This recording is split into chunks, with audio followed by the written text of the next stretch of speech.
Kabuang 8,707 na mga PNP personnel ang kasalukuyang nakadeploy sa buong rehiyon ayon sa Police Regional Office 1. Sa ginanap na kapiyan sa Ilocos ng Philippine Information Agency Region 1, sinabi ni Pro 1 Chief PAO Police Colonel Benigno Sumawang Jr.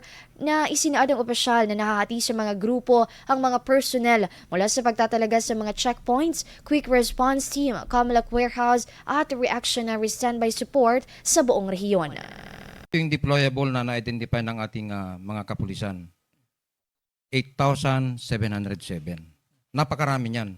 Pero kung hati-hatiin natin, iba yung ma-deploy as quick reaction team sa Comelec checkpoint, sa Comelec warehouse, no?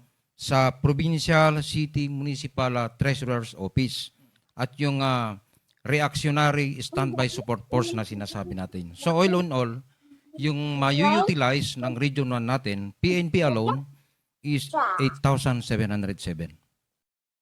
Samantala, binigyang diini Sumawang na walang private armed group sa rehiyon ang natukoy ng kapulisan at nakahanda o manu sa sakaling pagsulpot sa kasagsagan ng election period.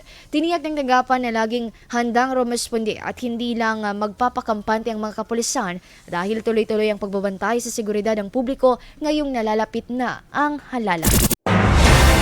IFM News. IFM News. IFM News.